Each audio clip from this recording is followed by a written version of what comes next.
बिस्मिल्लाहिर्रहमानिर्रहीम और सब सुनने और देखने वाले को अस्सलाम वालेकुम। मैं प्रोफेसर डॉक्टर अज़रा सईद अवान हूँ और आज मैं आपको थोड़ी सी आगाही देना चाहती हूँ कि गर्मियों का सीज़न आ गया है और इसमें मेरे पास बहुत ज़्यादा पेशेंट्स ऐसे आ रहे हैं जिनका या तो कुछ दिन पहले कोई ऑपरेशन हुआ है या 1-2 महीने पहले ऑपरेशन हुआ है। इसमें वो कह रही हैं कि या तो उनको स्कार में खारिश हो रही है या उसमें से उनको स्मेल आ रही है या पसी डिस्चार्ज है। तो इस चीज़ का हमने ये ख्याल रखना है कि गर्मियों में आप उसको डेली शावर लें और जो साबुन या आप यूज़ करते हैं जिस्म पे वही पे करें, वही ज़ख्म पे लगे, उसके बाद उसको ड्राई रखें।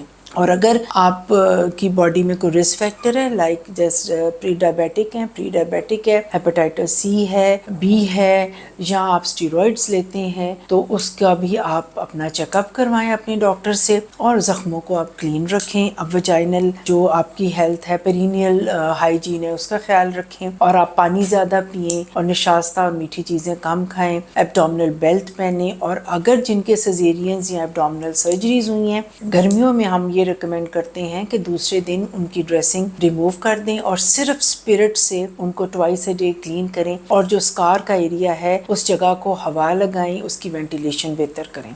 तो मेरा ये ख्याल है कि इससे बहुत ज़्यादा फ़ायदा होगा। डाइट में आप निशास्ता कम लें, हाई प्रोटीन डाइट लें, फाइबर लें और इलेक्ट्रोलाइट्स और अपनी हाइड्रेशन का ख्याल रखें। Thank you very much.